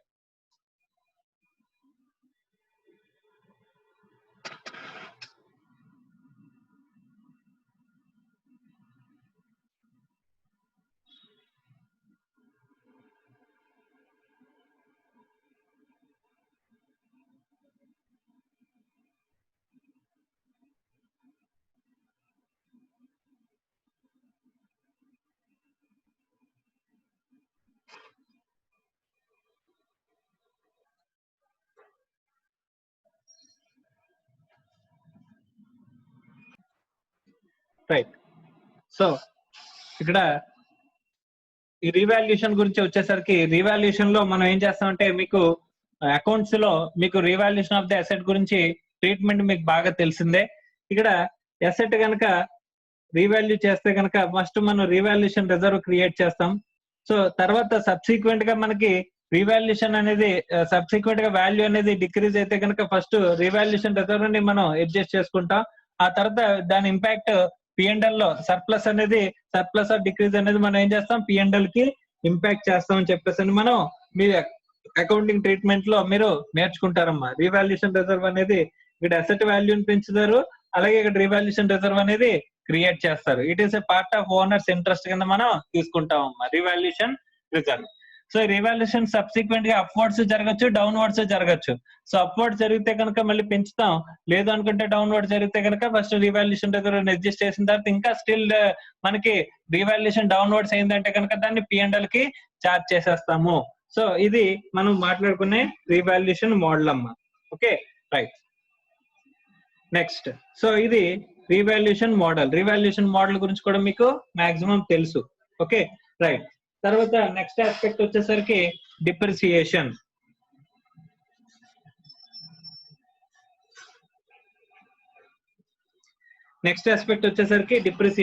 ఇంత ముందు డిప్రిసియేషన్ అనేది సెపరేట్ అకౌంటింగ్ స్టాండర్డ్ లో ఉండేదమ్మా. అకౌంటింగ్ స్టాండర్డ్ 6 అని చెప్పేసి డిప్రిసియేషన్ అనేది ఉండేది. కానీ అకౌంటింగ్ స్టాండర్డ్ 6 అనే డిప్రిసియేషన్ స్టాండర్డ్ ని ఏం చేశారంటే రిపీల్ చేస్తారు, విత్డ్రా చేస్తారంట. సో విత్డ్రా చేసేసి ఇప్పుడు ఏం చేశారంటే that is been included in the property plant and equipment లోకి మనకి ఇంక్లూడ్ చేసేసారు. సో డిప్రిసియేషన్ జనరల్ గా ఏం చేయాలి అని చెప్పేసి అంటే కనుక ఓవర్ ది సిస్టమాటిక్ బేసిస్ లో over the useful life of the asset cover అయ్యేలాగా అలొకేట్ చేయాలంటే డిప్రిసియేషన్ ని. అంటే ఇక్కడ depreciation must be based on useful life. Asset useful life తీసుకోమంటున్నాడు. ఆ అసెట్ యూస్ఫుల్ లైఫ్ కి మొత్తానికి అలొకేట్ అయ్యేలాగా అంటే useful life of the asset కి అలొకేట్ అయ్యేలాగా కవర్ అయ్యేలాగా అక్కడ మనం ఏం చేయాలంటే అసెట్ ని డిప్రిసియేట్ చేయాలి అని చెప్పేసి అంటున్నాడమ్మా. Okay right. సో ఇక్కడ useful life of the asset cover అయ్యేలా చూసుకుంటూ డిప్రిసియేషన్ చేసేటప్పుడు sir shall we consider the residual value? Yes, we should consider the residual value. After considering the residual value itself we need to see the depreciation, we need to calculate the depreciation.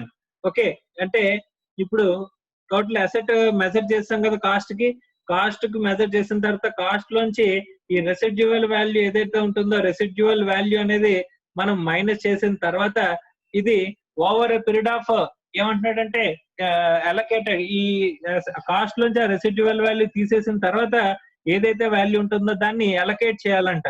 Allocate చేసి over a period of time అంటే useful life of the asset ఎంతైతే ఉంటుందో ఆ useful life of the asset ని కవర్ అయ్యేలాగా useful life of the asset cover అయ్యేలాగా మనం అలొకేట్ చేసుకుంటూ రావాలంట. సార్ ఇక్కడ useful life of the asset వచ్చేసరికి 10 years అనుకోండి సార్. జనరల్ గా మనం స్ట్రైట్ లైన్ మెథడ్ వాడితే కనుక ఏం చేయాలంటే cost minus residual value divided by ఇక్కడ useful life of the asset అంటే 10 years. అమ్మ ఇక్కడ రెండు ఆస్పెక్ట్స్ మనకి అన్సర్టైన్ గా ఉంటాయి. ఏంటంటే కనుక useful life of the asset, రెండు రెసిడ్యువల్ వాల్యూ. ఈ రెండింటిని ఎప్పుడు కూడా మనం కాస్ట్ అంటే ఈజీగా డైరెక్ట్ గా మెజర్ చేయగలిగింది, డైరెక్ట్ గా ఫిక్స్డ్, అది మారదు. కానీ రెసిడ్యువల్ వాల్యూ అనేది ఒక్కొక్క ఇయర్ కి మారిపోవచ్చు. అలాగే మనం ఈ useful life of the asset కూడా మనకి ఏమవుతుందంటే ఎవ్రీ ఇయర్ కి మారిపోవచ్చు. అందుకని చెప్పేసి ఎవ్రీ ఫైనాన్షియల్ ఇయర్ కి అమ్మ డిప్రిసియేషన్ అనేది మనం ఎప్పుడు క్యాలిక్యులేట్ చేస్తాం? ఎవ్రీ ఫైనాన్షియల్ ఇయర్ ఎండ్ కి క్యాలిక్యులేట్ చేస్తాం. అంతేకాని ప్రతి డే కి ప్రతి మంత్ కి మనం క్యాలిక్యులేట్ చేయం డిప్రిసియేషన్ అనేది. ఫైనాన్షియల్ ఇయర్ ఎండింగ్ అయిన తర్వాత మన అసెట్ కి డిప్రిసియేషన్ అనేది క్యాలిక్యులేట్ చేస్తాం. అలా డిప్రిసియేషన్ అనేది క్యాలిక్యులేట్ చేసేటప్పుడు మనం ఫైనాన్షియల్ ఇయర్ ఎండ్ కి డిప్రిసియేషన్ అనేది మనం క్యాలిక్యులేట్ చేసేటప్పుడు ఏం చేయాలంట, ఈ రెసిడ్యువల్ వాల్యూ ఏదైతే ఉందో రెసిడ్యువల్ వాల్యూని and useful life of the asset ని మనం ఏదైతే useful life of the asset అని చెప్పేసి తీసుకున్నామో useful life of the asset ని రెండింటినీ కూడా మనం ఏం చేయాలంట, రివ్యూ చేసుకోవాలంట. సార్ మాకు ఒకవేళ చేంజెస్ వస్తే కనుక ఇక్కడ రెసిడ్యువల్ వాల్యూ ఎస్టిమేటే, useful life of the useful life ఎస్టిమేటే. ఒక ఎస్టిమేట్ ని కనుక మనం చేంజ్ చేస్తే చేంజెస్ ఇన్ ఎస్టిమేట్ అని చెప్పేసి మనకి అకౌంటింగ్ స్టాండర్డ్ 5 లో వస్తుందమ్మా. అక్కడ మనకి చేంజెస్ ఇన్ అకౌంటింగ్ ఎస్టిమేట్స్ మనం ఎలా చేయాలి అంటే ప్రాస్పెక్టివ్ గా మనం చేంజెస్ అనేది చేయాలి. అంటే రెట్రాస్పెక్టివ్ కాదు, ప్రాస్పెక్టివ్ ఎఫెక్ట్ ఇచ్చి చేయాలి.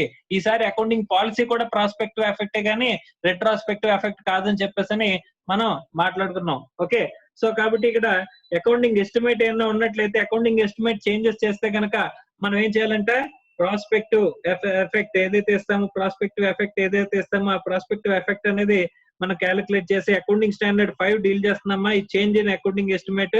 ఆ change in accounting estimate accounting standard 5 ఏదైతే చెప్తుందో దాన్ని మీరు డీల్ చేయండి, దాన్ని మీరు అప్లై చేయండి అని చెప్పేసి ఇక్కడ మనకి చెప్తున్నాడమ్మా. Okay, right.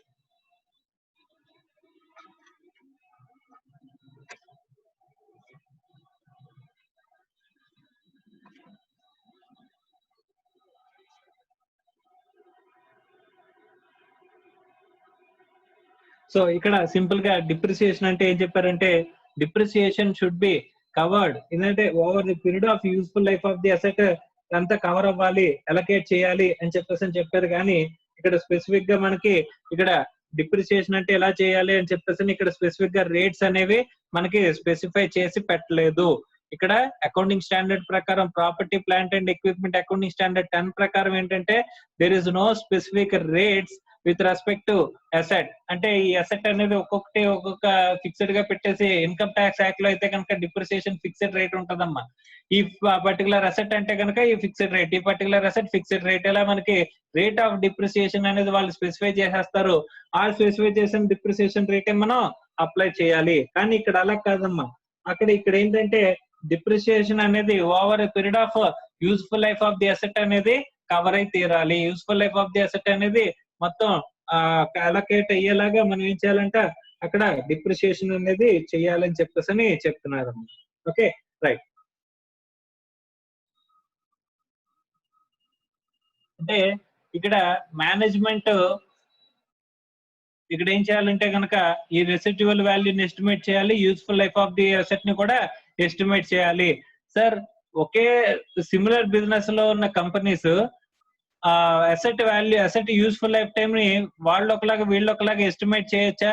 Okay line of business లో ఉన్న కంపెనీస్ ఒకే అసెట్ ని వాళ్ళు 10 ఇయర్స్ యూస్ఫుల్ లైఫ్ అని చేసుకోవచ్చు, ఇంకొకడు 5 ఇయర్స్ యూస్ఫుల్ లైఫ్ అని చెప్పేసి ఎస్టిమేట్ చేసుకోవచ్చు. సో మేనేజ్మెంట్ పాలసీ మీద ఇక్కడ డిపెండ్ అయి ఉంటుంది, మేనేజ్మెంట్ మెజర్మెంట్ మీద ఇక్కడ డిపెండ్ అయి ఉంటుంది, మేనేజ్మెంట్ ఎస్టిమేషన్ మీద ఇక్కడ డిపెండ్ అయి ఉంటుంది. Okay, so simply useful life of the asset ని మేనేజ్మెంట్ ఎలా ఎస్టిమేట్ చేస్తుంది అనే విధానికి బేసిస్ గా ఇక్కడ మనకి డిప్రిసియేషన్ అనేది జరుగుతుంది. ఈ రెసిడ్యువల్ వాల్యూ కూడా సేమ్ అమ్మ. ఓకే రైట్ సార్, ఇక్కడ డిప్రిసియేషన్ మెథడ్ ఏ మెథడ్ వాడాలి సార్ అని చెప్పేసి అనుకుంటే కనుక ఇక్కడ మెథడ్ ఏమీ స్పెసిఫిక్ గా చెప్పలేదు. Straight line method a constant charge over the useful life, diminishing balance method decreasing charge over the useful life. మొత్తానికి యూస్ఫుల్ లైఫ్ అనేది కవర్ అయ్యేలా చూడాలి. సమ్ ఆఫ్ యూనిట్స్ మెథడ్ వాడచ్చు, లేదా review of the periodically and significant changes to method reflects A change in pattern of the consumption of the future benefits అని చెప్పేసి అంటున్నాడు. అంటే మనకి ఫ్యూచర్ బెనిఫిట్స్ ఎలాగైతే వస్తాయో ఆ బెనిఫిట్స్ ని ప్రపోర్షనేట్ గా మనం ఏం చేయొచ్చు అంటే ఇక్కడ మన డిప్రిసియేషన్ మెథడ్ లో కూడా మనం చేంజెస్ అనేవి చేసుకోవచ్చు అని చెప్పేసి అంటున్నాడు. Okay right. సో ఇక్కడ మనకి సమ్ ఆఫ్ యూనిట్స్ మెథడ్ అవ్వచ్చు, స్ట్రైట్ లైన్ మెథడ్ అవ్వచ్చు, డిమినిషింగ్ మెథడ్ అవ్వచ్చు, ఏదైనా సరే మనం మెథడ్ యూజ్ చేసుకోవచ్చు. కాకపోతే ఇక్కడ కవర్ అవ్వాల్సింది ఏంటి, over the useful life of the asset అనేది కవర్ అవ్వడం అనేది ఇక్కడ మనకి ఇంపార్టెంట్. Okay right. అలాగే ఎవ్రీ మన ఫైనాన్షియల్ ఇయర్ ఎండ్ కి మనం రివ్యూ చేసే వాటిల్లో మనం ఏం చేసి రివ్యూ చేసుకోవాలమ్మా, ఒకటి రెసిడ్యువల్ వాల్యూని రివ్యూ చేసుకోవాలి, తర్వాత మనకి useful life of the asset ని రివ్యూ చేసుకోవాలి, అలాగే ఈ డిప్రిసియేషన్ మెథడ్ ని కూడా మనం ఏం చేసుకోవాలంట, రివ్యూ చేసుకోవాలని చెప్పేసి మనకి చెప్తున్నాడు. Okay right. సో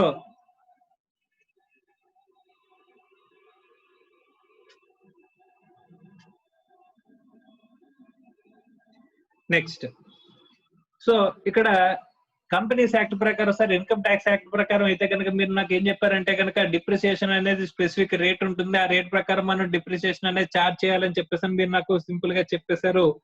మరి కంపెనీస్ యాక్ట్ ప్రకారం మనం ఎలా చేయాలి సార్ అని చెప్పేసి అంటే కనుక కంపెనీస్ యాక్ట్ లో మనకి ఏం చెప్పాడంటే షెడ్యూల్ 2, కంపెనీస్ యాక్ట్ లో ఏంటంటే షెడ్యూల్ 2, మీరు షెడ్యూల్ 3 ఫార్మాట్ గురించి మాట్లాడుకుని ఉంటారు. షెడ్యూల్ 3 ఫార్మాట్ ప్రకారం మన ఫైనాన్షియల్ స్టేట్మెంట్స్ ప్రజెంట్ చేయాలని చెప్పేసి చెప్పుకొని ఉండుంటారు.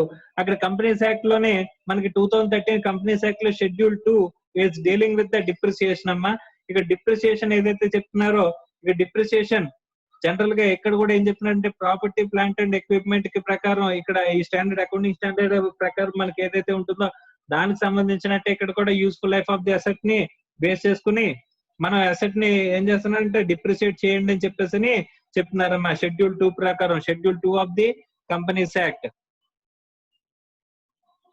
2013 ఇక్కడ కూడా ఏమంటున్నాడు, useful life of the asset.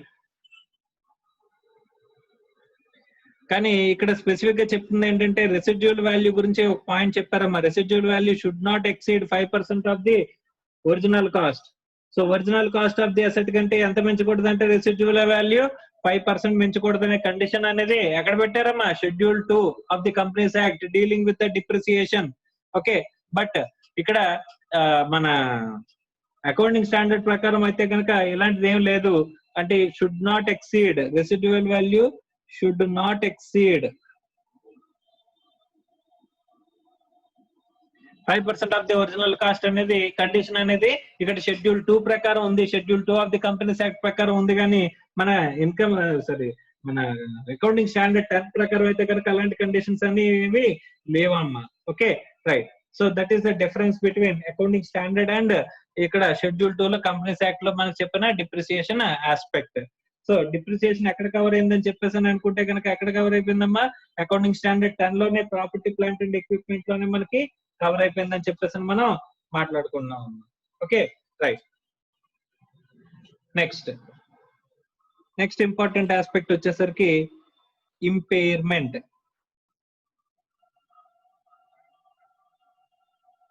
Okay, so impairment వచ్చేసరికి ఇంపైర్మెంట్ అంటే ఏంటి అని చెప్పేసి అంటే కనుక ఎక్కడైతే అసెట్ అనేది ప్రాపర్టీ ప్లాంట్ అండ్ ఎక్విప్మెంట్ అనేది మనకి ఏమవుతుందంటే కనుక దాని రికగ్నిషన్ క్రైటీరియా కోల్పోతుందో, అంటే ఫ్యూచర్ ఎకనామిక్ బెనిఫిట్స్ రావు ఇంకా, అక్కడ ఫ్యూచర్ ఎకనామిక్ బెనిఫిట్స్ రావు అని చెప్పేసి ఎక్కడైతే మనకి మిడిల్ ఆఫ్ ది పీరియడ్ లో మనం ఎస్టిమేట్ చేసిన యూస్ఫుల్ లైఫ్ టైం 10 years అయితే కనుక 6 years తర్వాత ఇది ఆబ్సొల్యూట్ అయిపోయింది. తర్వాత ఏమైపోయింది, it is not going to B give the future economic benefits అని చెప్పేసి కనుక మనం అనుకుంటే కనుక ఇక్కడ డీరికగ్నైజ్ అయింది అని చెప్పేసి అనుకుంటే కనుక అక్కడ మనం ఏం చేస్తామంట, ఈ ఇంపైర్మెంట్ అనేది తీసుకొస్తామంట. Impairment applies to accounting standard 28 అనేది ఇక్కడ అప్లికబుల్ అవుతుందంట. Okay right, impairment of the assets గురించి. సో ఇంపైర్మెంట్ అసెట్ ని అంటే ఇంపైర్మెంట్ అసెట్స్ గురించి, ఇంపైర్మెంట్ చేస్తే అసెట్స్ ని ఇంపైర్ చేస్తే కనుక వాటికి సంబంధించిన స్టాండర్డ్ ఏంటి, అకౌంటింగ్ స్టాండర్డ్ 28 అప్లికబుల్ అవుతుంది. ఇక్కడ ఇంపైర్మెంట్ లాసెస్ అయినా అరైజ్ అయినట్లయితే, ఇప్పుడు ఇంపైర్మెంట్ లాసెస్ అంటే మనం ఇక్కడ P&L కి చార్జ్ చేస్తాము, అది అకౌంటింగ్ స్టాండర్డ్ 28 ప్రకారం చార్జ్ చేస్తామంట. అక్కడ మనం ఏం చేస్తామంటే that will be covered in accounting standard 28 impairment. Okay next derecognition of the derecognition అంటే అసెట్ ని డీరికగ్నైజ్ చేసేది ఎప్పుడు, అసెట్ ని డీరికగ్నైజ్ చేసేది ఎప్పుడు అంటే కనుక ఎక్కడైతే అసెట్ కి ఫ్యూచర్ ఎకనామిక్ బెనిఫిట్స్ అనేవి రావో ఆటోమేటిక్ గా మనం ఏం చేస్తామంటే అక్కడ డీరికగ్నైజ్ చేసేస్తాము అసెట్ ని. ఓకే, ఆర్ అసెట్ ని మనం సేల్ చేస్తాం అనుకో అమ్మా, అసెట్ ని సేల్ చేసేసినప్పుడు కూడా మనం ఏం చేస్తామంట అక్కడ అసెట్ ని డీరికగ్నైజ్ చేసేస్తాము అని చెప్పేసి చెప్తున్నాడు అమ్మ. ఓకే రైట్, జనరల్ గా అసెట్ ని అమ్మేసాం అనుకో అమ్మా, అసెట్ ని అమ్మేసినప్పుడు మనకి క్యారీయింగ్ అమౌంట్ కి మనం సేల్ చేసిన వాల్యూకి ఉన్న డిఫరెన్స్ ని ఏం చేస్తాం, జస్ట్ P&L కి చార్జ్ చేసి పడేస్తాం అమ్మా. ఓకే రైట్, నెక్స్ట్ సో డీరికగ్నిషన్ గురించి అయిపోయింది కాబట్టి డిస్క్లోజర్స్, అల్టిమేట్ గా లాస్ట్ ఆస్పెక్ట్ అమ్మా డిస్క్లోజర్స్. డిస్క్లోజర్స్ ఏంటంటే కనుక అంటే ఇక్కడ అసెట్స్ ని మనం రికగ్నైజ్ చేసేది ఇక్కడ ఎలా మెజర్ చేస్తున్నాము, ఈచ్ క్లాస్ ఆఫ్ అసెట్ కి మనం ఏం చేయాలంటే measured based on the determining the gross carrying amount, depreciation method, useful life of the or the depreciation rates used. ఇవన్నీ కూడా మనం క్లియర్ గా మనం డిస్క్లోజర్స్ లో చెప్పాలంటే ఏమేమి చెప్తున్నాడమ్మా, gross carrying amount, depreciation method,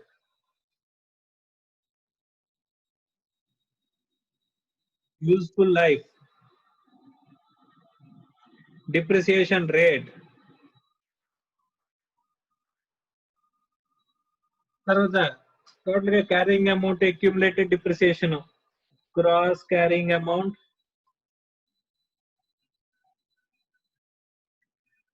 తర్వాత అక్యుములేటెడ్ డిప్రిసియేషన్.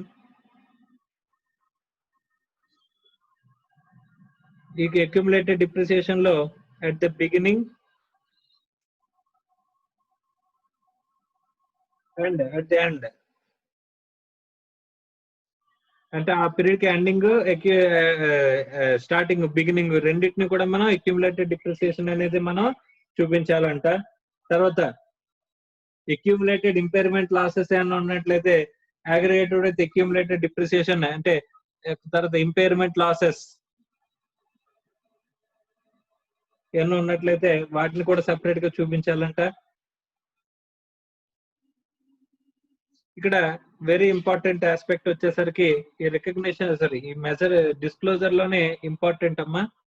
ఖచ్చితంగా carrying amount, reconciliation of carrying amount at the beginning and at the end of the period చూపించాలంట. ఏం చూపించాలి, అట్ ద బిగినింగ్ అంటే అసెట్ బిగినింగ్ దగ్గర నుంచి ఎండింగ్ వరకు, అసెట్ బిగినింగ్ దగ్గర నుంచి ఆ ఇయర్ లో ఎండింగ్ వరకు మధ్యలో ఉన్న మనం ఏం చేయాలంటే రికన్సిలేషన్, ఆ రికన్సిలేషన్ ని మనం చూపించాలి అని చెప్పేసి చెప్తున్నాడు అమ్మా. సార్ రికగ్నిషన్ రికన్సిలేషన్ అంటే ఎలాగా అంటే డ్యూరింగ్ ద ఇయర్ లో జరిగిన ఎడిషన్స్, ఓకే, తర్వాత డ్యూరింగ్ ద ఇయర్ లో జరిగిన సేల్ ఆర్ డిస్పోజల్స్, అలాగే ఎక్విజిషన్ త్రూ బిజినెస్ కాంబినేషన్స్ అంటే ఒక అసెట్ ని అంటే ఒక అమాల్గమేషన్ జరిగింది. అమాల్గమేషన్ జరిగినప్పుడు లేదా వేరే అసెట్ ని వేరే కంపెనీని మనం అక్వైర్ చేసేసినప్పుడు ఆ పర్టికులర్ కంపెనీ యొక్క అసెట్స్ ఏవైతే ఉన్నాయో ఆ కంపెనీ యొక్క అసెట్స్ ని మనం ఎక్కడ ఈ బిజినెస్ లోకి తీసుకొచ్చాం త్రూ బిజినెస్ కాంబినేషన్స్ వచ్చినవి. తర్వాత increase or decrease resulting from revaluations అంటే రీవాల్యుయేషన్స్ ద్వారా ఇంక్రీజ్ ఆర్ డిక్రీజ్ అయినా జరిగితే వాటి గురించి. అలాగే impairment of losses and reversal of impairment అంటే ఇంపైర్మెంట్ ఏదైనా చేసినాము అది ఇంపైర్మెంట్ మళ్ళీ రివర్స్ చేసాము. తర్వాత డిప్రిసియేషన్, అలాగే నెట్ ఎక్స్చేంజ్ డిఫరెన్సెస్ అంటే ఒక అసెట్ ని నేను ఏం చేశానంటే కనుక ఫారిన్ కరెన్సీ పెట్టి నేను ఒక అసెట్ ని కొన్నాను అనుకుంటే కనుక ఫారిన్ కరెన్సీ లోన్స్ తీసుకుని నేను కొన్నాను అంటే కనుక దానికి సంబంధించిన ఇంక్రీజ్ అయినా ఉంటే కనుక నెట్ ఇంక్రీజ్ అయినా జరిగిందా లేదా అంటే టోటల్ గా ఒక reconciliation beginning of the period కి ఎండింగ్ ఆఫ్ ది పీరియడ్ కి అసెట్ ఇక్కడ ఎంత ఉంది బిగినింగ్ ఆఫ్ ది పీరియడ్ లో, అది ఎండింగ్ వచ్చేసరికి ఎంతకు వచ్చింది, అది ఎలా చేంజ్ జరిగింది అనే రికన్సిలేషన్ అనేది మనం డిస్క్లోజ్ చేయాలంట. రైట్, ఇవన్నీ కూడా మనం తర్వాత రివాల్యూషన్ మెథడ్స్ ఏమైనా ఉంటే కనుక రివాల్యూషన్ ఏ ఆస్పెక్ట్ లో చేసాము ఇలాంటి ఆస్పెక్ట్స్ అన్ని కూడా మనం డిస్క్లోజర్ లో మనకి వస్తాయంటమ్మా. ఓకే, సో ఇవన్నీ కూడా మనం డిస్క్లోజ్ చేయాల్సిన ఆస్పెక్ట్స్ లో ఇక్కడ డిస్క్లోజర్. సో ఇక్కడ అకౌంటింగ్ స్టాండర్డ్ 10 గురించి మాట్లాడుకుంటే కనుక మనం మొత్తం ఏం నేర్చుకున్నామని చెప్పేసానంటే అకౌంటింగ్ స్టాండర్డ్ 10 లో recognition of tangible assets, measurement and disclosure aspects. Okay, so measurement వచ్చేసరికి initial measurement, subsequent measurement. Initial వచ్చేసరికి ఎప్పుడు కూడా కాస్ట్ కి మెజర్ చేస్తాము. సబ్సిక్వెంట్ వచ్చేసరికి you have a choice, that is cost model use చేయొచ్చు లేదా రీవాల్యుయేషన్ మోడల్ అనేది యూజ్ చేయొచ్చు. సో తర్వాత డిప్రిసియేషన్ గురించి కూడా వచ్చింది. ఈ డిప్రిసియేషన్ మెథడ్స్, డిప్రిసియేషన్ ఎలా చేయాలి ఏంటి అనేది మనం చూసాము. ఆ తర్వాత లాస్ట్ లో డిస్క్లోజర్స్ గురించి మాట్లాడుకున్నాం. డిస్క్లోజర్స్ లో మేజర్ పాయింట్ ఏంటంటే at the beginning of the period నుంచి ఎండింగ్ ఆఫ్ ది పీరియడ్ వరకు ఉన్న మధ్యలో ఉన్న రికన్సిలేషన్ అనేది క్లియర్ గా చూపించాలి అనేది ఇక్కడ అకౌంటింగ్ స్టాండర్డ్ 10 ప్రకారం ప్రాపర్టీ ప్లాంట్ అండ్ ఎక్విప్మెంట్ ప్రకారం ఇక్కడ ఇంపార్టెంట్ అని చెప్పేసి మనం మాట్లాడుకున్నాం అమ్మా. ఓకే, అసెట్ ని ఎప్పుడు రికగ్నైజ్ చేస్తాం, ఎలా రికగ్నైజ్ చేస్తాం, ఆస్పెక్ట్స్ అన్ని కూడా ఇక్కడతో మనకి కంప్లీట్ అయింది. ఇక్కడతో మనకి అకౌంటింగ్ స్టాండర్డ్ 10 అనేది కంప్లీట్ అయింది. సో నెక్స్ట్ క్లాస్ లో ఇంకొక స్టాండర్డ్ తో మనం మాట్లాడుకుందాం. Right, thank you.